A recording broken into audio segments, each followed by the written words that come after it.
بسم اللہ الرحمن الرحیم نحمده ونصلی علی رسولہ الکریم وعلی آلہ وصحبہ اجمعین۔ سب سے پہلی چیز تو یہ کہ کہانی کا آج میں نے جو ترجمہ پڑھا یہ بڑا انٹرسٹنگ ہے۔ وہ میں نے اس لیے چنا کیونکہ عبداللہ یوسف علی کا جو ترجمہ ہے کلاسیکل انگلش کا وہ بہت انسپریشنل ہے۔ تو آپ میں سے جو لوگ انگریزی زبان کے ماہر ہیں یا انگریزی داں ہیں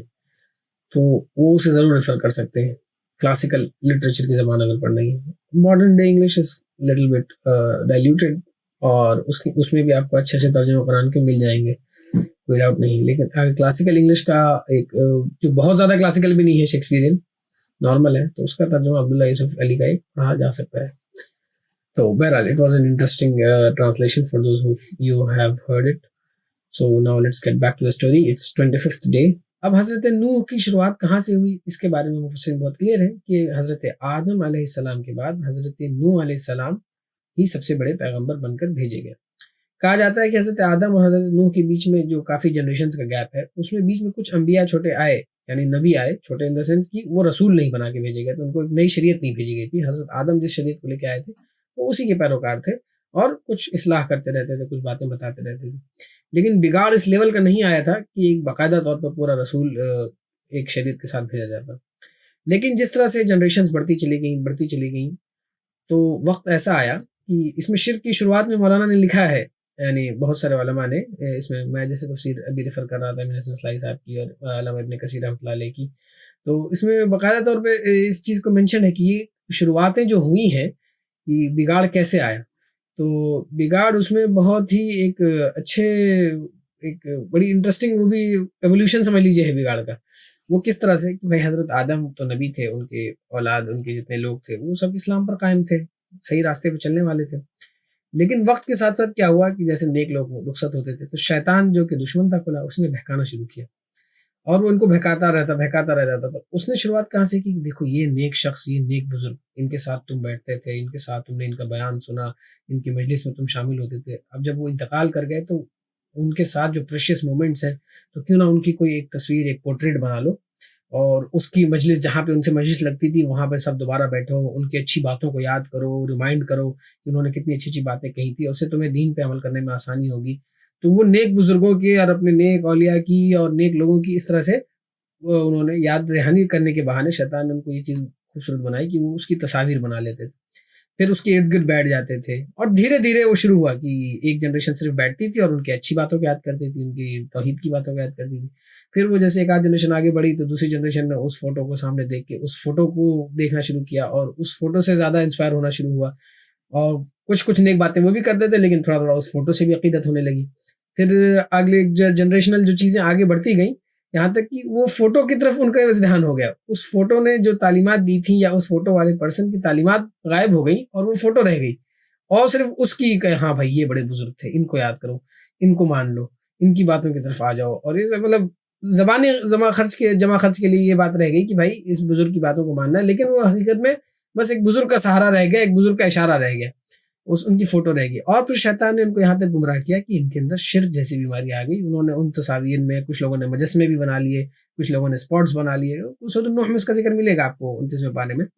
ولا یغوث ویعوق ونسر، الگ الگ نیک لوگوں کے نام تھے، ان کے نام پہ انہوں نے بدھ بنا لی، مورتیاں بنا لی۔ پہلے ریمائنڈر کے لیے تھا، جیسے آج بھی ہوتا نا کہ بھائی فلاں بڑے بزرگ تھے تو ان کے نام پہ چوراہا ہونا چاہیے، چرواہا ایک راؤنڈ اباؤٹ ہو، ایک سرکل ہو، اس کے اوپر ایک بڑی مورتی لگا دی جائے کہ ہاں بھائی یہ اس ملک کے بڑے انسپائرنگ فگر تھے، یہ اس سویلائزیشن کے بڑے کام انہوں نے کیے۔ تو وہ جنریشنز کے بعد وہ دھیرے دھیرے اس لیول میں آ گیا کہ انہوں نے ان کو عقیدت کے ساتھ دیکھنا شروع کر دیا، اور یہاں تک کہ ان کی پرستش و پوجا شروع کر دی۔ تو اتنا بڑا بگاڑ جو آیا ہے اولاد آدم میں، اتنے بڑے ٹرانسفر کے بعد، that is the first time کہ اتنے بڑے لیول پہ بگاڑ آیا کہ حضرت آدم تو خود نبی تھے اور انسانیت کی شروعات سے انسانیت سیدھے راستے پہ ہی چل رہی تھی، لیکن شیطان کیونکہ دشمنی پہ لگا ہوا ہے اور شیطان کا کام ہی یہی تھا، تو بہرحال انسان کو اس نے گمراہ کرنے کی اپنی پوری اڑی چوٹی کا زور لگایا، اور بہت سارے لوگ گمراہ بھی ہوئے۔ پھر اللہ تعالیٰ نے حضرت نوح علیہ السلام کو بھیجا، اور بہت خطرناک حالات میں بھیجا۔ اللہ تعالیٰ قرآن میں ذکر ہے وَلَقَدْ أَرْسَلْنَا نُوحًا إِلَىٰ قَوْمِهِ، اور بار بار جو ذکر ہے الگ الگ طریقوں سے، لیکن نوح علیہ السلام کو بھیجا گیا ان کی قوم کی طرف۔ اور وہ کیوں آئے؟ انہوں نے کہا بھائی انی لکم نذیر مبین، کہ میں تمہارے پاس ڈرانے آیا ہوں۔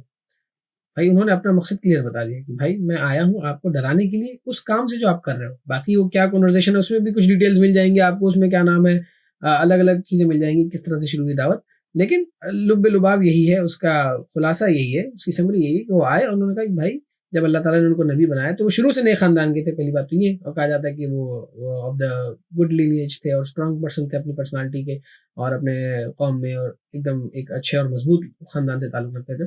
تو ان کو جب اللہ تعالیٰ نے نبوت عطا کی تو وہ فوراً پہنچے اور لوگوں کے ساتھ انہوں نے تبلیغ شروع کی کہ بھائی یہ جو تم کر رہے ہو یہ ٹھیک نہیں ہے، یہ غلط ہے، اس کو درست کرو، اس سے بچو، اس سے بچنے کی ضرورت ہے. انہوں نے کیا کیا کہ اللہ تعبدوا الا اللہ، اللہ کے سوا کسی کی بندگی نہ کرو. یہ تمام نبیوں کی دعوت کا یونیک پوائنٹ ہے، ہر نبی اس کی طرف بلاتا ہے. اللہ کے رسول صلی اللہ علیہ وسلم سے لے کے حضرت ابراہیم، حضرت موسیٰ، حضرت عیسیٰ، ہر نبی کی دعوت کا پہلا بنیادی پوائنٹ یہی ہوتا ہے کہ اللہ تعبدوا الا اللہ، لا تشرکوا باللہ، بھائی اللہ کے ساتھ شرک نہ کرو، اللہ کے ساتھ کسی اور کی پوجا نہ کرو. یہ یونیورسل ہے، اسلام کی ایسنس اور اسلام کا کور یہی ہے، دعوت توحید کی طرف بلانا. ہر نبی جب بھی آتا ہے سب سے پہلی دعوت اس کی کیا ہوتی ہے؟ بھائی اللہ کی طرف آ جاؤ، ایک اللہ کی عبادت کرنی ہے، کسی کی اس کے ساتھ شریک نہیں کرنا ہے، کسی کو اس کے ساتھ معاملہ نہیں کرنا ہے، کسی کے ساتھ اس کا کچھ بھی نہیں کرنا ہے. تو ہر نبی کا یہ شیوا رہتا ہے کہ بھائی اس کا یونیک دعوت کا آغاز ہمیشہ توحید کی طرف سے ہوتا ہے. اور انہوں نے دعوت دی، اور جس طرح سے ہے کہ انبیاء دعوت دیتے ہیں انہوں نے پوری ایک اچھی طرح دعوت پیش کی ہوگی. قرآن نے بس ایک کنکلوزیولی ایک چھوٹا جملہ دکھا دیا ہے، اور مختلف انبیاء کا بھی یہی اسلوب رہا ہے. تو قوم نے کیا جواب دیا؟ فقال الملأ الذین کفروا من قومہ، کہ ان کی قوم کے جو لیڈرز تھے، جو سردار تھے، جو ایلیٹ کلاس تھا، ہوتا ہے نا سماج میں کچھ لوگ ہر طرح کے لوگ ہوتے ہیں، تو ایک ایلیٹ کلاس ہوتا ہے ہر سماج میں، جو پوش لوگ ہوتے ہیں، جو ایک طریقے سے لیڈرز کے طور پہ دیکھا جاتے ہیں، جو آج کے دور کے پولیٹیشینز ہو سکتے ہیں، کسی زمانے کے کارپوریٹس کے جو رچ پیپل ہو سکتے ہیں، یا بڑے بزنس مین ہو سکتے ہیں، کسی زمانے میں بادشاہ اور ملک ہو سکتے ہیں، منسٹرز ہو سکتے ہیں. الگ الگ ادوار میں الگ الگ لوگ سماج کے لیڈرز ہوتے ہیں، الگ الگ لوگ سماج کے گو ٹو پرسنز ہوتے ہیں. کبھی کوئی پولیٹیشینز کسی دور ہوتا ہے، کبھی سرمایہ داروں کا دور ہوتا ہے، کبھی امیر لوگوں کا دور ہوتا ہے. تو جنرلی یہ ایک ٹیم الگ ہی ہوتی ہے سماج میں. تو اس سماج کے جو کریم کے لوگ تھے، جو امیر لوگ تھے، جو طبقہ تھا ان کے لیڈرز کا، انہوں نے کہا کہ ما نراک الا بشرا مثلنا، کہ ہم جو تمہیں دیکھتے ہیں کہ تم تو ہم اس کے سوا کچھ نہیں ہو کہ بس ایک انسان. دیکھیے ان کا الزام دیکھیے، تم تو ایک نارمل انسان ہو. اچھا نوٹ ڈاؤن کی بات یہ ہے کہ اللہ کے رسول پر بھی یہی الزام قریش مکہ بھی لگایا کرتے تھے کہ یمشون فی الاسواق، اور یہ مطلب یاکلون فی الطعام، سورۃ الفرقان میں جو ہے کہ بھائی یہ تو کھانا کھاتا ہے، یہ تو بازاروں میں گھوم ٹہلتا پھرتا نظر آتا ہے، یہ کیسا نبی ہے جو عام انسانوں کی طرح بہیو کر رہا ہے، یہ جو یہ تو ایک دم ہماری طرح پیدا ہوا، ہماری طرح سامنے بڑا ہوتا جا رہا ہے، ہماری طرح باتیں کرتا ہے، کھاتا پیتا ہے سب کچھ. انہوں نے کہا کہ ما نراک الا بشرا مثلنا، یہ مثلا کہ ہم تو تم کو ایک اپنی طرح کا انسان دیتے ہیں، اور اور انہوں نے ایک اور پوائنٹ، ان کا پہلا اعتراض تھا کہ ہم تمہیں انسان دیکھتے ہیں نارمل. دوسرا انہوں نے کہا کہ ہم دیکھتے ہیں تمہیں جو ماننے والے ہیں، یعنی جو تمہاری دعوت ہے، جو تم جو دعوت لے کے آئے ہو، اتنے مہینوں سے تبلیغ کر رہے ہو، کوشش کر رہے ہو، تو تمہیں ماننے والے صرف اور صرف وہ ہیں جو قوم کے کچلے ہوئے دبے ہوئے لوگ ہیں، جو ہمارے یہاں کے جو اراذلنا ہیں، جو ہمارے یہاں کے نچلے درجے کے لوگ ہیں، یعنی جو غریب ہیں اور جو سماج کی دبا ہوا طبقہ ہے، جو غریب طبقہ ہے، جو پسا ہوا طبقہ ہے، وہ تمہیں مانتا ہے. اور ہم کوئی بھی چیز ایسے نہیں پاتے کہ جس میں تم ہم سے زیادہ بڑے ہوئے، یعنی کہ ایسا نہیں لگتا کہ تمہارے پاس دولت ہم سے زیادہ ہے، یا علم ہم سے زیادہ ہے، کوئی ایسی چیز زیادہ ہے. کیا تمہارے پاس یونیک ہے؟ تم لکھنے میں بالکل ہمارے جیسے ہی ہو. بل نظنکم کاذبین، بلکہ ہمیں تو لگتا ہے تم جھوٹے ہو. اچھا یہ ایک یونیورسل اعتراض رہا ہے بہت سارے لوگوں کا کہ جب بھی نبی آتے ہیں تو اسی طرح کی باتیں کرتے ہیں. پہلے بھائی اگر کہتے ہیں کہ تم تو ہماری طرح انسان ہو، جبکہ حقیقت یہ ہے، اللہ تعالیٰ نے اس اعتراض کا قرآن میں رد بھی کیا ہے کہ اگر انسان کو مجھے فرشتہ بھیج دیا جاتا کوئی ان کی ہدایت کے لیے، تو کہتے ہیں تو فرشتہ ہے، ہم اس کی پیروی کیسے کریں گے، ہم تو انسان ہیں. اور یہ بے تکا اعتراض ہے، کیونکہ بھائی انسان ہی یا انسان کے بارے میں بتا سکتا ہے نا کہ بھائی ایک انسان ہوگا تو ہی آپ اس کو فالو کر سکتے ہیں. آپ فرشتے کی زندگی تھوڑی، فرشتے کے وہ ڈیزائرز نہیں ہیں، فرشتے کا وہ مٹی نہیں ہے، فرشتے کا وہ احساس نہیں ہے، فرشتے کی وہ فیملی نہیں ہے، فرشتے کی لائف سٹائل نہیں ہے، اس کے اندر برائی کا وہ مادہ ہی نہیں ہے، اس کے اندر وہ فائٹ آف نفس اور اس طرح کی چیزیں ہی نہیں ہیں، اس کی لائف سٹائل آپ کی جیسی ہے نہیں، اس کو نیند کی ضرورت تھوڑی ہے، اس کو آرام کی ضرورت تھوڑی ہے. تو ظاہر سی بات ہے انسان کی ہدایت کے لیے اگر کوئی آنا ہے، کوئی نبی آنا ہے، تو وہ انسانوں میں ہی ہونا چاہیے. تو اللہ تعالیٰ نے اس کا رد کیا ہے مختلف جگہوں پہ قرآن میں، لیکن یہ لوگ کی زبردستی تھی کہ بھائی تم تو انسان ہو، تمہاری بات کیوں مانے. اور دوسرا اعتراض کیا تھا کہ تمہیں ماننے والے کمزور لوگ ہیں، دبے کچلے لوگ ہیں.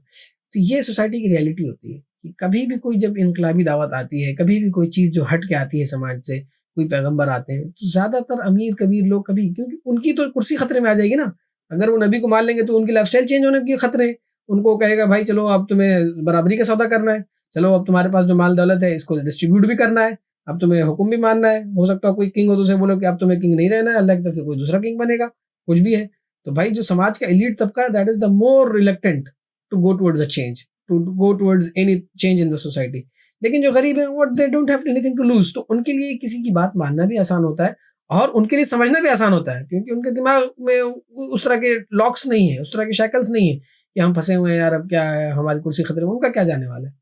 تو انہوں نے یہ اعتراض کیا، اور یہ اعتراض بہت بودا ہے کہ اگر آپ کسی دعوت کو دیکھیں، کسی بندے کو دیکھیں کہ اس کے پاس ایلیٹ فالوئنگ نہیں ہے، وہ غریب ہیں، اس طرح ہے، تو اس کا مطلب یہ نہیں کہ وہ صحیح حق میں نہیں ہوگا یا وہ غلط ہوگا، یا یہ ہے کہ کسی مثال کے طور پہ زیادہ سننے والے نہیں ہیں، کسی کی زیادہ بات ماننے والے نہیں، اس کا مطلب یہ نہیں کہ اس کی بات ہمیشہ غلط ہی ہوگی، ٹھیک ہے۔ لیکن ان لوگوں نے اس کو پرسپشن بنایا اور انہوں نے کہا کہ بھائی ہم تم کو کچھ اپنے سے بہتر مانتے نہیں، تم سے زیادہ پیسہ ہمارے پاس ہے، پڑھی لکھی ڈگریاں تمہارے سے زیادہ ہمارے پاس ہیں، سب کچھ ہمارے پاس زیادہ ہے، فیملی ہماری بڑی ہے، مطلب حالانکہ حضرت نوح بہت اچھی فیملی سے تھے، لیکن پھر بھی دوسرے لوگوں کے بھائی ہمارا اب ظاہر سی بات، حضرت نوح دعوت اور تبلیغ کا کام کر رہے ہیں تو وہ فل ٹائم اپنا بزنس تھوڑی چلا رہے ہوں گے، فل ٹائم اپنے کمائی دھمائی اور دوسرے کاموں پہ تو نہیں لگے ہوں گے، ظاہر سی بات ہے اس معاملے میں وہ لوگ ان سے آگے رہے ہوں گے۔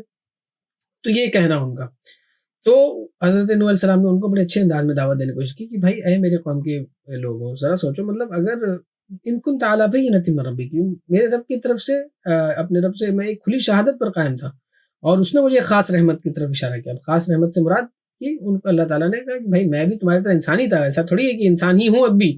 بس یہ ہے کہ اللہ تعالیٰ نے مجھے اپنی رحمت سے کیا دیا ہے کہ بھائی ایک وہ چیز دی ہے جو تم کو نظر نہیں آتی، وہ کیا ہے، وہ ایک وحی عطا فرمائی ہے، میری طرف فرشتہ آتا ہے اور جو مجھے بتاتا ہے، اور اللہ کی طرف سے مجھے ہدایت ملی ہے، اللہ تعالیٰ مجھے گائیڈ کر رہا ہے، اللہ تعالیٰ نے مجھے بتایا ہے کہ یہ اس طریقے سے تبلیغ کرنی ہے، تو مجھے اللہ تعالیٰ نے وحی سے سرفراز کیا ہے، اور یہ اللہ کی مرضی ہوتی ہے، یعنی اللہ جسے چاہتا ہے نوازتا ہے۔ نبوت میں کسی کا کوئی کمپٹیشن نہیں ہوتا ہے، اللہ تعالیٰ اپنے خاص بندوں کو جن کو چاہتا ہے ان کو نبی بناتا ہے، تو اس میں کوئی کمپٹیشن نہیں ہے، اور میں تمہاری بھلائی کے لیے باتیں کر رہا ہوں،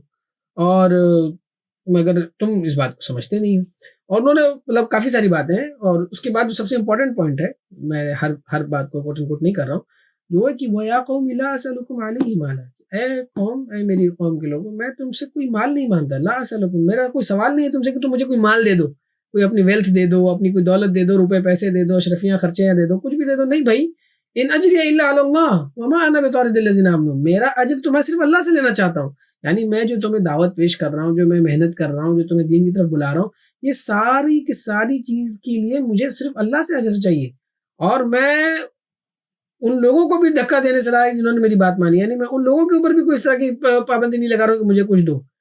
اور یہ انہم ملاقو ربہم، سب کو اپنے رب کے پاس جانا ہے، اور سب کو اپنا حساب دینا ہے، مجھے بھی جانا ہے، تمہیں بھی جانا ہے، اور میں دیکھ رہا ہوں کہ تم لوگ بڑی جہالت برت رہے ہو۔ یہاں پر ان کے پوائنٹ کا یہ کہ نبیوں، انبیاء کا جو طریقہ رہا ہے، یہ اور بھی انبیاء کے لیے اللہ تعالیٰ نے کوٹ رکھا ہے، کہ اور بھی انبیاء نے یہ ڈسکلیمر دیا ہے، اللہ کے رسول صلی اللہ علیہ وسلم نے بھی یہ ڈسکلیمر دیا ہے کہ بھائی میں تم سے کوئی اجر نہیں چاہتا ہوں، مجھے تم سے کوئی فائدہ نہیں چاہیے، I don't want any thing from you, میرا مقصد جو یہ دعوت پہنچانے کا ہے، کیونکہ اللہ نے میرے اوپر یہ ذمہ داری ڈالی ہے، تو میں اس ذمہ داری کو ادا کر رہا ہوں، میں خالص دعوت آپ تک پہنچا رہا ہوں، میرا مقصد یہ کہ آپ ہدایت پہ آ جائیں، آپ جہنم سے بچ جائیں، آپ کے فائدے کے لیے، میرا اس میں کوئی فائدہ نہیں ہے کہ آپ میری بات مان لیں۔ اگر جس طرح اللہ کے طرف بے نیازی کی صفت ہے نا، کہ بھائی اگر اللہ کی کوئی بھی نہیں عبادت کرے گا تو اللہ کو کوئی فرق نہیں پڑنے والا، اسی طرح نبیوں کا بھی یہ اسلوب ہوتا ہے کہ اگر نبی کوئی اللہ کے رسول صلی اللہ علیہ وسلم کی حدیث ہے کہ انبیاء بعض ایسے آئیں گے قیامت کے دن جن کا 1 یا 2 فالوور ہوں گے بس، یہ بہت دردناک حدیث ہے، خیر اس کے اوپر ہم کبھی گھنٹوں بات کر سکتے ہیں، وہ بہت لمبی حدیث ہے، اور اس میں کیا کیا چیزیں ہیں، بعض ایسے انبیاء اٹھائے جائیں گے جن کا 1 فالوور ہوگا، کنہیں کا 2 ہوگا، اور کوئی ایسے بھی آئیں گے جن کا 1 بھی نہیں ہوگا، تو اس کا مطلب کیا وہ ناکام ہو گئے؟ نہیں، ہرگز نہیں، ان کی کامیابی یہی تھی کہ انہوں نے پیغام اپنے پہنچا دیا، اپنی ذمہ داری ادا کر دی۔ تو پیغمبر کے لیے پیغمبر کو دکھ ہوتا ہے، پیغمبر انسان ہے، پیغمبر از ناٹ پروفٹ، مطلب نعوذ باللہ پروفٹ تو ہے ہی، پیغمبر از ناٹ گاڈ، وہ اللہ نہیں ہے، تو اللہ بے نیاز ہو سکتا ہے پیغمبر کو، لیکن دنیا میں جب تک رہے اس کو تکلیف تو ہوگی نا بھائی، اس کے لوگ ہیں، اس کی قوم ہے، اس کا خاندان ہے، اس کا قبیلہ ہے، اس کا نیشن ہے، اس کی کنٹری ہے، جہاں کے بھی وہ ہیں، اس علاقے کے لوگ بات نہیں مانیں گے تو ان پہ اللہ کا عذاب آئے گا، وہ جہنم میں جلیں گے، تو اس بات سے پیغمبر کو بڑی تکلیف ہوتی ہے، لیکن پیغمبر کی ناکامی یا کامیابی یا اس کا اجر اس میں نہیں رکھا ہے کہ کوئی اس کی بات مانے یا نہ مانے، اس کا اجر تو صرف اللہ سے ہے، اور اللہ اس کا اجر اس کے ایفرٹس پہ پوری طرح اس کو دینے والے ہیں، اس کو اللہ تعالیٰ جس طرح سے اس نے اپنا کام انجام دیا بس وہ کامیاب ہو گیا۔ صافات میں کہا نا سبحان ربک رب العزت عما یصفون وسلام علی المرسلین، پوری صافات کی جو صورت ہے، سورۃ صافات آپ لوگ پڑھیں، بہت انٹرسٹنگ صورت ہے، اس کی میلوڈی اپنی زبردست، اس کے الفاظ زبردست، کا ترجمہ زبردست۔ سورۃ صافات میں اللہ تعالیٰ ایک ایک نبی کا قصہ ذکر کرنا شروع کرتا ہے، حضرت نوح کا ذکر کرتا ہے، پھر کہتا ہے سلام علی نوح فی العالمین، حضرت ابراہیم کا کرتا ہے، پھر کہتا ہے سلام علی ابراہیم، اس کے بعد الگ الگ انبیاء کا، حضرت موسیٰ کا کرے گا، حضرت ہارون کا، اس کے بعد حضرت الیاس کا، پھر حضرت یونس کا، الگ الگ، حضرت لوط کا، سب کو کہے گا سلام علی نوح فی العالمین، سلام علی ابراہیم، سلام علی موسیٰ و ہارون. پھر اینڈ میں صورت کنکلوڈ کرتے ہیں، اللہ کیا کہتے ہیں؟ سبحان ربک رب العزت عما یصفون، کہ اللہ کی عزت کی پاکی بیان کی. پھر کیا اللہ تعالیٰ کہہ رہے ہیں؟ وسلام علی المرسلین، یہ اللہ کے رسول کے جتنے اللہ کے رسول تھے، جتنے بھی اللہ کے پیغمبر دنیا میں آئے، ان سب کے اوپر سلام تھی. یعنی ان سب نے اپنا کام کیا، اور انڈائریکٹلی اس میں مفسرین نے نکالا کہ وہ کافی ہیں. اگر دنیا کے کوئی لوگ بھی ماننے والے نہ ہو نا، اگر پیغمبر اکیلا بھی آ جائے تو اس نے اگر اپنی کام ذمہ داری پوری ادا، اور اگر یقیناً اس نے کی ہے، اس میں اگر کی بات ہی نہیں ہے، وہ اپنی پوری ذمہ داری ادا کر کے آ گیا، وہ بس اللہ کے لیے، اللہ تعالیٰ نے اسی کو سرٹیفکیشن دے دیا ہے. اللہ تعالیٰ کے لیے وہی کیا نام ہے، بہت بڑا وہ ہے. اللہ کے لیے وہ بھی ضرورت نہیں ہے، اللہ کی بے نیازی کی صفت ایسی ہے، لیکن اللہ تعالیٰ اس کے لیے بھی کافی ہے. اللہ تعالیٰ اس پہ بھی پیغمبر کو پورا اجر دینے والے ہیں، کوئی اس میں کمی نہیں ہونے والی. تو پیغمبروں کا اجر صرف اور صرف اللہ کے پاس ہوتا ہے،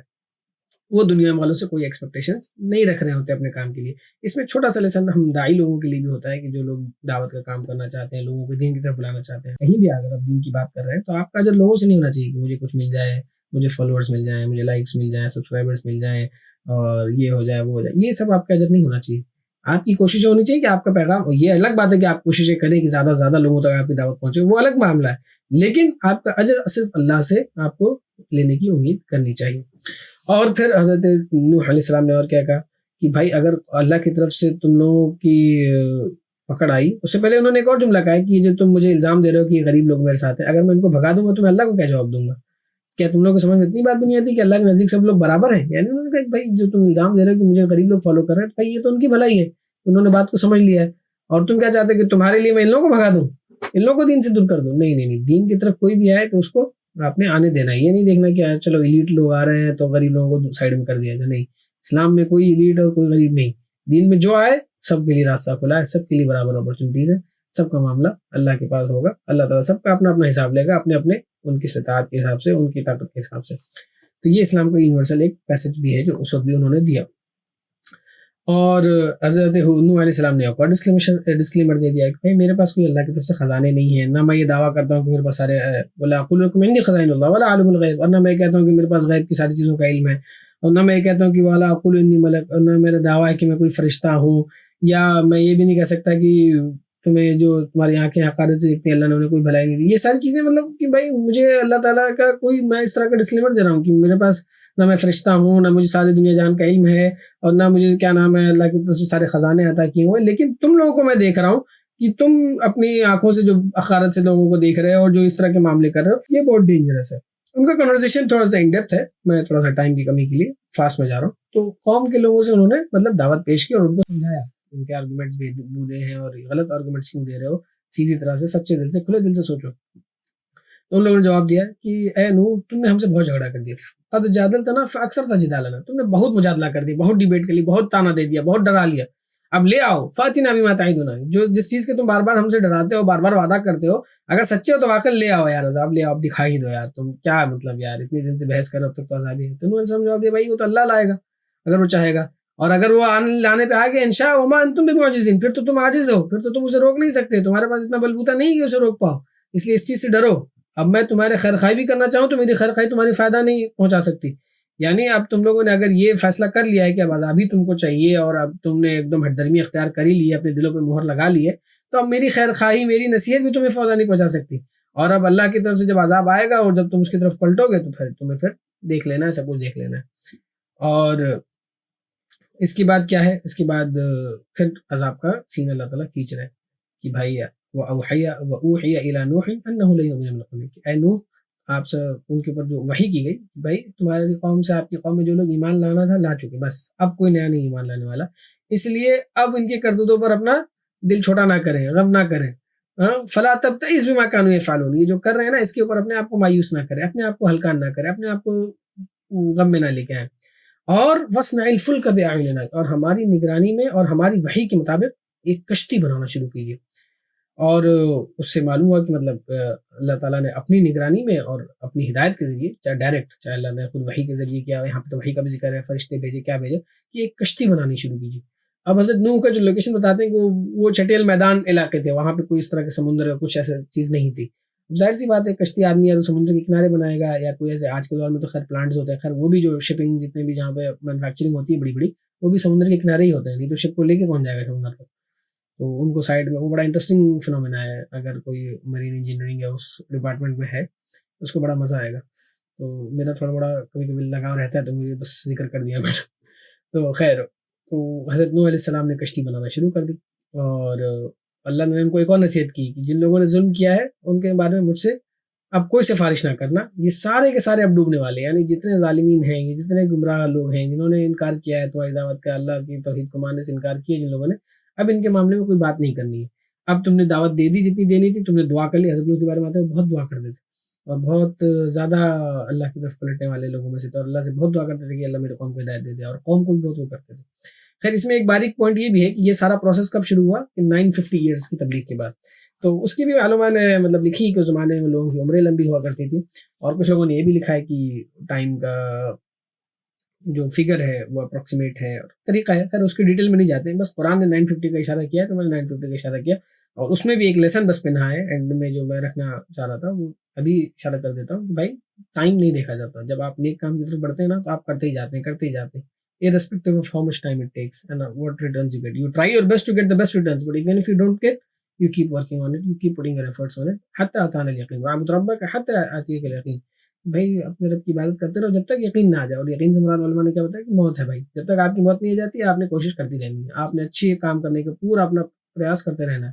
آپ نے پوری اپنے ایفرٹس ڈالتے رہنا ہے. اس کے بعد جب اللہ تعالیٰ کا وقت آ جائے گا، ہو سکتا ہو اللہ تعالیٰ آپ کو دنیا میں آپ کے ریزلٹس دکھا دیں، ہو سکتا نہ دکھائے. تو یہ چیز اللہ کے مشیت کے اوپر ہے. یہ چیز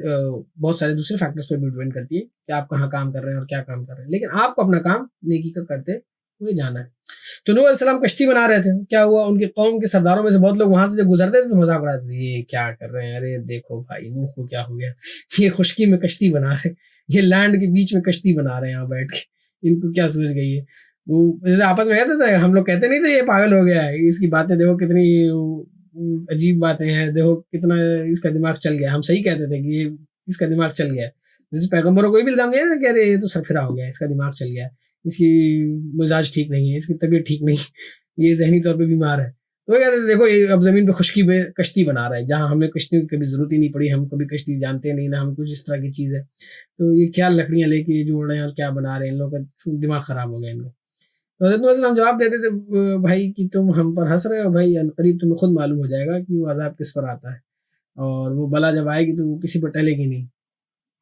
تو یہ مزے لیتے تھے. اب حضرت نوح ان کی باتوں کا دھیان نہیں، کبھی کوئی جواب دیا نہیں تو آگے اپنا کام کرتے رہتے ہیں. پھر اللہ تعالیٰ قرآن نے کیا کہ حتی اذا جاء امرنا، یہاں تک کہ وقت آ گیا، یعنی ہمارا امر آ گیا، یعنی ہمارا حکم آ گیا، یعنی عذاب کا وقت آ گیا. کہ بھائی اور اس میں اللہ نے قرآن میں ڈائریکٹ لکھا ہے کہ وفارت تنور، کہ ایک تندور تھا ان کا، تندور یعنی جس میں روٹیاں پکا دیں نا، کہ ایک تندور اس کے نیچے سے پانی آنا شروع ہو گیا. ان کے کسی محلے میں رہا ہوگا تندور رہا ہوگا، اس میں مفسرین نے لکھے کہ وہ کیا کیا تھی، لیکن جو ڈائریکٹ قرآن کے سمجھ میں آتا ہے کہ کوئی ایک تندور تھا، اس میں سے پانی آنا شروع کیا، اور اس کے بعد پانی ایک کے بعد ایک دوسری جگہوں سے بھی نیچے سے پانی جگہ جگہ سے پانی نکل رہا ہے. اور پھر کیا ہوا کہ آسمان سے بارش شروع ہو گئی. اس کا ذکر اس صورت میں تو نہیں، اس صورت میں، لیکن دوسری آگے کی آیتوں میں آئے گا. لیکن قرآن کے دوسرے مقامات پہ ڈائریکٹ ہے کہ ففتحنا ابواب السماء بماء منهمر وفجرنا الارض عيونا فالتقى الماء على امر قد قدر. سورۃ القمر میں کہ آسمان کے دروازے کھول کے پورے پانی اوپر سے موسلا دھار، جیسے وہ کوئی بولتا نا بادل پھٹا، اس طرح کا حساب، پانی اوپر سے بھی تیزی سے آ رہا ہے اور پھر نیچے سے بھی تیزی سے آ رہا ہے. فجرنا الارض عيون، جگہ جگہ چشمے پھوٹ رہے ہیں، پانی کا ہر طرف سے پانی ہی پانی ہونا شروع ہو گیا. اور اللہ نے حضرت نوح کو کہا قل نحمل فيها من كل زوجين اثنين واهلك الا من سبق عليه القول ومن آمن، کہ بھائی اب جلدی سے ہر قسم کے جانوروں کا ایک ایک جوڑا اپنی کشتی میں رکھ لو. یعنی دنیا کی ساری اسپیشیز جتنے بھی ہیں اس وقت کی، جو بھی اس علاقے میں رہی ہوں. کچھ لوگوں نے کہا کہ حضرت نوح پورے عالم کے نبی تھے، یعنی پوری دنیا اس وقت ایک جیسی تھی اور ایک جگہ تھی، یا ہو سکتا پورا کانٹیننٹ ایک ساتھ رہا ہو، کانٹیننٹل ڈرفٹ نہ ہوئی ہو تو پورا کانٹیننٹ ایک ساتھ رہا ہو، تو اس میں حضرت نوح علیہ السلام ایک اکیلے پیغمبر ہیں. بھائی سارے اسپیشیز اپنے کشتی میں ہر جانور کے لے لو، سارے جمع کر لو، ٹھیک ہے، اور اپنے گھر والوں کو بھی. اور گھر والوں سے مراد کیا تھا کہ وہ اہلک یعنی تمہارے ساتھ جو ہیں، تمہارے ساتھ جو ایمان لانے والے ہیں، اور اپنے گھر والوں کو بھی. اور اس کے ساتھ کیا کہا کہ سوائے ان کے جن کی نشاندہی پہلے کی جا چکی. اب اس میں اشارہ ہے کہ جو لوگ ایمان نہیں لائے ہیں، یعنی تمہارے گھر کے ہوں، چاہے تمہارے دوست یار ہوں، چاہے خاص ہوں، جنہوں نے کیا نام ہے ایمان نہیں لایا انہیں کشتی میں نہ بیٹھاؤ، ان کو نہیں لینا ہے جن کے بارے میں تمہیں اللہ نے بتا دیا ہے۔ اور پھر اللہ نے کہا کہ وما آمن معه الا قلیل، اور تھوڑے ہی لوگ تھے، یعنی بہت کم لوگ تھے جو نوح علیہ السلام کے ساتھ ایمان لے آئے۔ تو اس سے بھی پتہ چلتا ہے کہ جو قلیل ہے نا وہ ہمیشہ قلیل ہی رہنے والے ہیں، جو حق کے ساتھ رہنے والے ہیں نا، یہ تعداد ہماری بڑے اسلام بڑا پھیل جائے، لیکن صحیح معنوں میں جو اللہ کے ماننے والے ہوتے ہیں وہ ہمیشہ کم ہی ہوتے ہیں۔ آج بھی اسلام بہت زیادہ پھیل گیا، لیکن پھر بھی دنیا میں ابھی بھی زیادہ تعداد انہی کی ہے جو اسلام کو نہیں مانتے، اور مسلمانوں میں بھی زیادہ تعداد انہی لوگوں کی ہوتی ہے جو اسلام سے دور ہوتے ہیں، یا فور نیم سے مسلمان ہو رہے ہوتے ہیں، یا ٹریڈیشنل یا کلچرل مسلمان ہوتے ہیں۔ صحیح معنوں میں جس طرح کا اسلام اللہ کو مطلوب ہے، جو ادخلوا فی السلم کافہ، جو پورے دین میں داخل ہو جانے والے لوگوں کا اسلام ہے نا، اس کی اسٹرائیو کرنے والے، اس کی طرف کوششیں کرنے والے کم ہی لوگ ہوتے ہیں ہمیشہ۔ تو خیر اس پر میں لیسن میں ایک اور چھوٹا سا لیسن عرض کر دوں گا ٹائم رہے گا تو بہرحال حضرت نوح علیہ السلام کو اللہ نے بتایا کہ بھائی مطلب اللہ نے کمنٹ کیا کہ وما آمن معه الا قلیل، ان کے ساتھ کم ہی لوگ تھے جو ایمان لانے والے تھے۔ تو یہ دیت رہی ہے۔ پھر حضرت نوح علیہ السلام کشتی پہ سوار ہو گئے، انہوں نے دعا پڑھی وقال اركبوا فيها بسم اللہ مجریها ومرساها، کہ بھائی اللہ کے نام سے اس کا چلنا ہے اور اللہ کے نام سے اس کا ٹھہرنا بھی ہے۔ ان ربی لغفور رحیم، یہ میرے رب کا مطلب میرا رب بڑا غفور اور بڑا رحیم ہے۔ ان ربی لغفور رحیم۔ اب یہاں پر حضرت نوح علیہ السلام کا ایک مومنانہ کردار ابھر کر سامنے آتا ہے کہ ساری انہوں نے کوششیں کر لی، انہوں نے سارے اسباب اختیار کر لیے، ساری اپنی کشتی بنا لی، سارے اللہ کے کمانڈز پورے کر لیے۔ جب کشتی میں بیٹھ گئے تو اب ان کو اپنی ٹیکنالوجی، اپنی سائنس، اپنی کشتی ان سب پہ نہیں، اب ان کو سیدھا کس پہ انہوں نے وہ رخ کیا، بھائی اللہ کے نام سے یہ کشتی چلنے والی ہے، اللہ ہی کے نام سے رکنے والی ہے، اور اللہ بڑا غفور ہے، میرا رحیم ہے، وہی اس کیا نام ہے اس کشتی کی حفاظت کرے گا، وہی اس کو لے کے جانے والا ہے۔ ورنہ اگر آسمان اوپر اور نیچے سے پانی آ رہا تو کون سی کشتی کتنی بچ جانے والی؟ تو وہ اللہ کی اسپیشل پروٹیکشن ہی تھی جو اتنے بڑے عذاب میں بھی اس کشتی کو بچایا گیا۔ اور کشتی ان لوگوں کے لیے چلا رہی تھی، اور ایک ایک موج پہاڑ کی طرح، قرآن کہے ہیں کہ وہی تجری بہم فی موج کالجبال، کہ موجیں اس طرح سے اٹھ رہی تھی جیسے پہاڑ، اور مطلب پہاڑوں پر اٹھ رہے ہیں۔ اور اسی میں پھر اللہ نے ایک اور چھوٹا سا منظر کھینچا ہے کہ ونادى نوح ابنہ، نوح علیہ السلام نے اپنے بیٹے کو پکارا جو کہ کچھ دور فاصلے پر تھا۔ نوح علیہ السلام نے پکار کے کہا کہ بیٹا ہمارے ساتھ سوار ہو جاؤ، یا بنی ارکب معنا، اور کافروں کے ساتھ نہ رہ جاؤ، یعنی نیچے نہ چھوٹ جاؤ، پیچھے نہ رہ جانا۔ تو اس نے کیا جواب دیا، قال سآوی الی، اس نے میں بھی ایک پہاڑ پر چڑھ جاتا ہوں، وہ مجھے پانی سے بچا لے گا۔ مطلب بیٹے نے بھی ان کے بڑا خطرناک کردار ادا کیا۔ میں نے کہا بھائی مجھے کشتی ماننے کی ضرورت نہیں ہے، میں تو پہاڑ پہ چڑھ جاؤں گا اور مجھے اللہ تعالیٰ بچا لیں گے۔ اچھا میں نے بیٹے کا ذکر پہلے نہیں کیا ہے اس لیے کیونکہ میں نے آخر کے لیے بچا رکھا ہے وہ،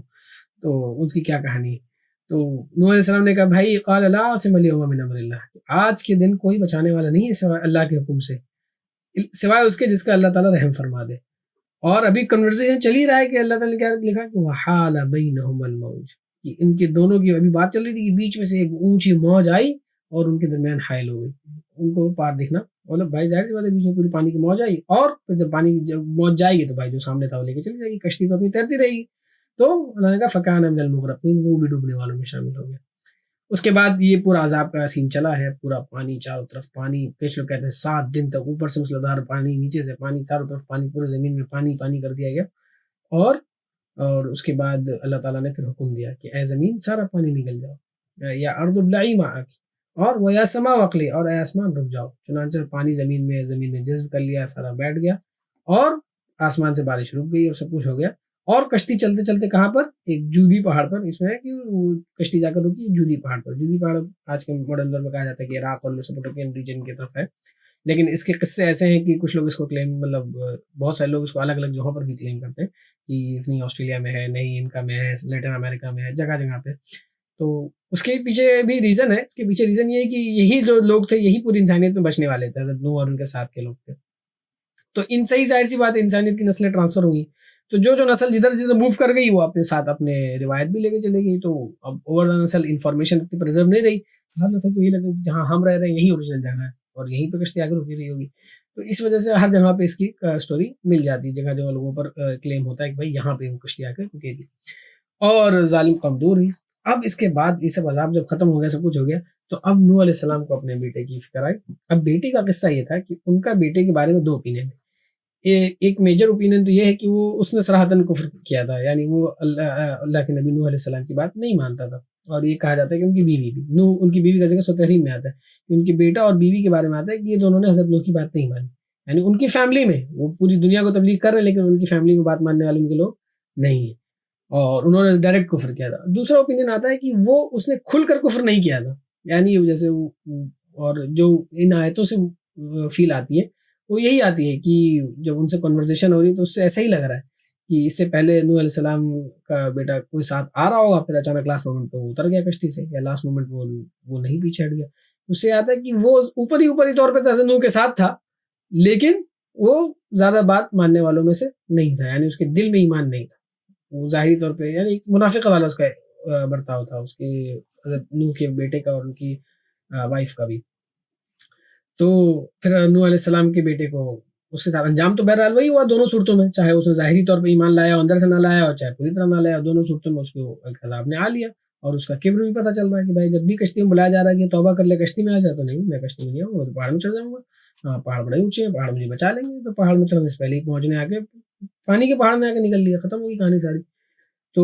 نوح علیہ السلام نے پھر اللہ کو پکارا، بنادى نوح ربہ، اور کہا اے میرے رب، میرا بیٹا میرے گھر والوں میں سے تھا، تیرا وعدہ سچا ہے. وہ پہلے اللہ نے وعدہ کیا تھا کہ تم اور تمہارے گھر والوں کو میں بچا لوں گا، نکلوں گا، اور وانت احکم الحاکمین، اور تو سب سے بڑا حکم ہے، تو سب سے بڑا حاکم ہے. تو اللہ تعالیٰ نے بڑا خطرناک جواب دیا ہے، قال یا نوح انہ لیس من اہلک. جواب ہوا اے نوح وہ تیرے گھر والوں میں سے نہیں ہے، وہ تیرے اہل میں سے نہیں ہے. اور انہ عمل غیر صالح، کہ اس کا عمل ٹھیک نہیں ہے، وہ غیر صالح عمل کرتا تھا، اس کا عمل بگڑا ہوا ہے، اس کا کام خراب تھا. ایک سخت بات بہت حضرت نوح علیہ السلام کا کہ فلا تسألنی ما لیس لک بہ علم، میرے بارے میں ان چیزوں سے سوال نہ کرو، مجھ سے ان باتوں کا سوال نہ کرو جس کو تم نہیں جانتے ہو. انی اعظک ان تکون من الجاہلین، میں تجھے نصیحت کرتا ہوں کہ اپنے آپ کو جاہلوں کی طرح نہ شمار کرو. اب یہاں پہ جاہلین لفظ ہے، اس کو جاہل ترجمہ نہیں کرنا چاہیے، کیونکہ انبیاء کے لیے اپنے آپ کو نا واقف کاروں میں نہ ہو جاؤ، اپنے آپ کو ان لوگوں میں نہ ہو جاؤ جو چیزوں کو نہیں سمجھ پا رہے. یہ اللہ تعالیٰ کا اتنا سخت جواب کس بات پر ہے؟ یہ جواب صرف اور صرف اس بات پر ہے کہ نوح علیہ السلام نے تھوڑا سا، بھائی ایک انسان، وہ انسان تھے، ان کا بیٹا ہے، وہ ان کی فطری بال پوس کے بڑا کیا سب کچھ ہے، تو ان کی محبت ان کو آئی بھائی جب وہ مر گیا اور وہ ڈوب گیا، عذاب والوں میں شامل ہو گیا. انہوں نے کہا کہ اللہ تو نے تو مجھ سے وعدہ کیا تھا کہ میں تمہارے آپ کی فیملی کو بچا لوں گا. تو اس سے بھی پتہ چلتا ہے کہ بظاہر وہ ان کی فیملی میں تھا، یعنی ان کے ساتھ رہتا تھا اور بظاہر دین پر چلنے والوں میں سے تھا. یعنی اگر نوح علیہ السلام کو ڈائریکٹلی پتا ہوتا کہ وہ کفر کر رہا ہے تو وہ ان کی فیملی کا شمار نہیں ہوتا شاید. تو بہرحال یہ اوپینین بھی اس سے سامنے آتا ہے. ورنہ یہ کہ اگر وہ ڈائریکٹ کفر کر رہا تھا تب بھی انہوں نے اللہ کے پرومس کو ڈائریکٹ سمجھاؤ کہ چاہے کفر کریں چاہے نہ کریں، آپ کی فیملی کو میں بچا لوں گا. تو اللہ نے کیا کہا کہ وہ تمہاری فیملی میں تھا ہی نہیں. یا نوح انہ لیس من اہلک، اور اس کے ریزن کیا بتا دیں، انہ عمل غیر صالح، اس کا عمل ٹھیک نہیں ہے. یہ بہت بڑا خطرناک جملہ ہے کہ نبی کا بیٹا اگر اس کا بھی عمل ٹھیک نہیں ہے تو نبی کی فیملی میں سے نکال دیا گیا ہے. اور اللہ تعالیٰ غصہ اتنا فرما رہے ہیں کہ کہہ رہے ہیں کہ بھائی مجھ سے وہ چیزیں کیوں پوچھ رہے ہو جس کا تمہیں پتہ نہیں ہے، اور ایسا نہ ہو کہ تم ناواقف کاروں میں ہو جاؤ. انی اعظک ان تکون من الجاہلین، تمہیں نصیحت کرتا ہوں کہ تم ان لوگوں میں سے نہ ہو جاؤ جو سمجھ نہیں رکھتے، جو اس طرح سے نہیں ہو. تو یہ اللہ کی سختی کیوں ہوئی؟ کیونکہ نوح علیہ السلام نے ایک ایسی بندے کی بات کر دی جس نے اللہ کو انکار کیا تھا، جس نے اللہ کے دین کو ریجیکٹ کیا ہوا تھا. تو اس سے ہمیں سمجھ میں آتا ہے کہ جو آدمی اپنا عمل ٹھیک نہیں کرے گا، بہت بہت باریک بات ہے، بہت سینسیٹیو چیز ہے، جس نے اپنا عمل ٹھیک نہیں کیا نا تو اس کو کسی کی نسبت کام نہیں آنے والی. اس کو کوئی نبی، کوئی آپ کے اچھے جاننے والے، کوئی آپ کے نیک، آپ کے حافظ بیٹے ہیں، آپ کے گھر میں وہ ہے نا کہ حافظ ہے تو جنت میں چلے جائیں گے، کچھ بھی، خیر وہ ایک الگ کہانی ہے پوری. لیکن اگر عمل ٹھیک نہیں ہے تو کوئی اللہ سے پکڑنے، اللہ کی پکڑ سے بچانے والی کوئی چیز نہیں ہے. پھر ایمان اور عمل صالح یہ دو چیزیں بنیادی شرط ہیں. ایمان ہو سکتا ہے ایمان ہو تو عمل نہ ہو، اگر عمل ہو ایمان نہ ہو. تو اللہ تعالیٰ عمل کر کے بھی ایمان نہیں ہے تو پھر تمہارا اگر کام ٹھیک نہیں ہے، تمہارے کرتوت اچھے نہیں ہیں، تو تم پیغمبر کے بیٹے ہو، پیغمبر کی بیوی ہو، تب بھی تمہارے اوپر عذاب آئے گا. ہم نے حضرت لوط علیہ السلام کی کہانی میں بھی اس بات کو ریفر کیا تھا، جو کہ 15 ڈے یا 14 ڈے پہ آئی تھی، کہ ان کی بیوی بھی جو تھی وہ ساتھ رہتی تھی، اس نے سب کچھ تھا، لیکن پھر بھی اس کے دل میں چور تھا اور اللہ نے اس کو بھی عذاب میں شامل کر لیا اور اس کو عبرتناک بنا دیا. اور اس کو قرآن میں بھی منشن کیا کہ بھائی تمہیں پیغمبر کی نسبت بھی بچا نہیں سکتی اگر تم اپنا عمل ٹھیک نہیں کرو گے. تو یہاں پر آ کر کے اللہ تعالیٰ نے پھر حضرت نوح کو کہا کہ بھائی اے نوح اب اتر جاؤ، یعنی اب کشتی وغیرہ سے اتر جاؤ، پہاڑ سے اتر جاؤ، اور برکت کے ساتھ ہماری طرف سے سلامتی اور برکتیں ہیں. اہبط بسلام منا وبرکات علیک وعلی امم ممن معک، تمہارے پر، تمہارے ان گروہوں پر جو تمہارے ساتھ ہیں،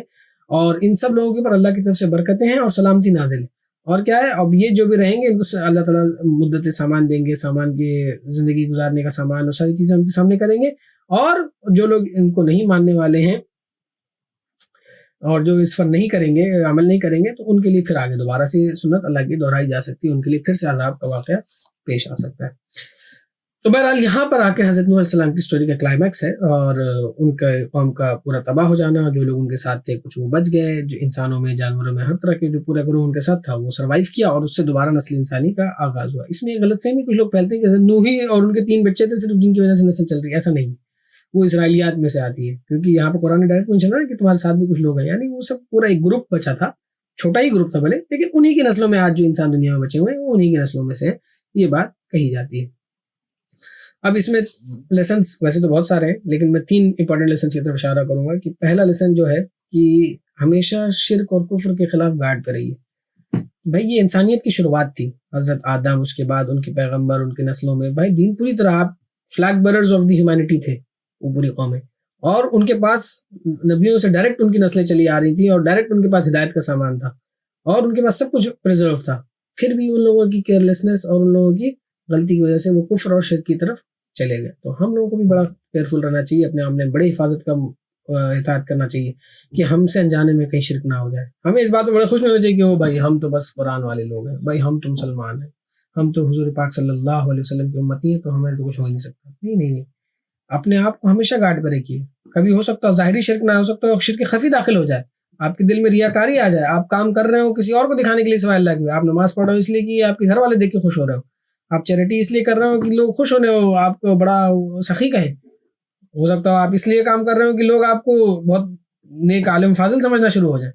تو یہ چیز سے اپنے آپ کو بہت بچا کے رکھنا ہے، اور ڈائریکٹ فارمز آف شرک سے بھی بچا کے رکھنا ہے، کیونکہ وہ اگر پیغمبر کی نسلوں میں شرک آ سکتے ہیں، اور حضرت آدم علیہ السلام اور ان کے آنے والی نسلوں کے اندر یہ چیز آ سکتی ہے، تو ہم لوگ بھی تو ہم تو کوئی پھر چیز نہیں ہے ان کے سامنے، ہم لوگ کی تو گمراہی کے پیچھے شیطان چاروں طرف سے لگا ہوا ہے، وہ تو ہر کسی کو ورغلانے کی کوشش کر رہا ہے، اس کا تو ٹاسک ہی اس نے یہی پک کیا ہے کہ جتنے لوگ ہو سکے اللہ سے دور بھگانا ہے، کسی کو بڑے لیول پہ، جس کو جو جتنے دور تک جائے گا وہ اتنے لیول پہ تو چلا جائے گا۔ ٹھیک ہے، سارے مواد موجود ہیں، کیا ان کے پاس عقل سلیمہ نہیں ہے لوگوں کے پاس، کہ لوگوں کا عقل اور دماغ نہیں چل رہا ہے؟ شرک کی جتنے بھی اقسام ہوتی ہیں اللہ تعالیٰ سے ان سے ہمیں حفاظت طلب کرنی چاہیے، اور دعا کرنی چاہیے کہ اللہ تعالیٰ ہمیں اور ہماری نسلوں میں اس چیز کو دور رکھے، اور ہم سب کو ایمان پر قائم رکھے۔ اور دوسرا جو امپورٹنٹ لیسن ہے، جو کہ پیغمبرانہ شان ہے، جسے ہمیں یاد رکھنا چاہیے کہ کوئی بھی نبی اپنے کام کے عوض کوئی اجر نہیں مانگتا۔ تو یہ اسلام کے لیے جب کوئی آدمی خدمت کرے، کوئی اسلام، حالانکہ اسلام کی کوئی خدمت نہیں کرتا آدمی، وہ اگر کوئی اسلام کے لیے کچھ کر رہا ہے تو اپنے فائدے کے لیے کر رہا ہے، اس کا اجر اس کو ملے گا اللہ کی طرف سے۔ Islam is going to win with اور وداؤٹ یو۔ تو لیکن جب بھی آپ کوئی کام اس طرح سے کریں جس کو دین کا کام کہا جا سکتا ہے، جس سے دین کی اشاعت ہو سکتی ہے، جس سے دین کے پھیلانے کا کام ہو سکتا ہے، جس سے دین میں مضبوطی آ سکتی ہے، اس بات آ سکتا ہے، لوگوں کو دین کی طرف لایا جا سکتا ہے، آپ کا خود کا عمل ہو سکتا ہے جس سے آپ دین پہ مضبوط ہو رہے ہو، تو ان سارے کاموں کا اجر صرف اور صرف اللہ سے امید رکھیے، لوگوں سے کوئی امید نہیں کرنی ہے۔ ہاں، نبیوں کا شان کا، نبیوں کی شان یہی ہے، نبیوں کا طریقہ یہی ہے کہ لوگوں سے کچھ نہیں لینا ہے آپ نے، آپ کی کاموں کا اجر، آپ کی دین کی خدمت کا عوض سب صرف کچھ اللہ کے اوپر چھوڑنا ہے کہ اللہ آپ کو دے۔ اس لیے کام نہیں کرنا کہ لوگ آپ کو کچھ دیں، لوگ آپ کو ریکگنیشن دیں، لوگ آپ کو پیسے دے دیں، یا لوگ آپ کو مال و غنیمت دے دیں، یا لوگ آپ کو بڑے حافظ جی، مولانا جی، لوگ آپ کو بڑی عزتیں دینا شروع کریں، یہ نہیں کرنا ہے آپ نے۔ آپ کا مقصد ہونا چاہیے بھائی اللہ کا کلمہ بلند ہو، اور اللہ کی طرف سے مجھے اجر ملنا چاہیے، اللہ کی طرف سے میرے بخشش کا سامان ہونا چاہیے، اللہ کی مجھ کو رحمت نصیب ہونی چاہیے، قیامت کے روز مجھے اجر ملنا چاہیے، جنت میں مجھے انبیاء و صلحاء کا پڑوس ملنا چاہیے۔ تو اس چیز کی کوششیں کرنی ہے، اور اجر دنیا والوں سے ایکسپیکٹیشنز نہیں کرنی ہے۔ یہ بہت امپورٹنٹ لیسن ہے دین کا کام کرنے والوں کے لیے، تو اسپیشلی کہ آپ اپنے دین کی کوئی بھی کام کر رہے ہو، کوئی چیز کر رہے ہو، تو اس کے لیے دنیا میں اجر ایکسپیکٹ مت کیجیے، لوگوں سے ایکسپیکٹ مت کیجیے۔ میل کو جائے کوئی آپ کو ریکگنیشن عزت دے تو اس کو بھی اللہ کی طرف منسوخ کیجیے، بی ہمبل، اور اپنے آپ کو گراؤنڈڈ رکھیے کہ بھائی جو چیز ہے اللہ کی نسبت کی طرف ہے ساری، لیکن نہ ملے کچھ تب بھی کوئی غم کرنے کی ضرورت نہیں ہے، اور مل جائے کچھ تو اترانے کی ضرورت نہیں ہے کچھ۔ اس کے بعد سب سے آخری جو بہت امپورٹنٹ لیسن تھا، جس پر میں نے اشارہ بھی کر دیا، کہ عمل جو ہے، عمل سے زندگی بنتی ہے، جنت بھی جہنم بھی،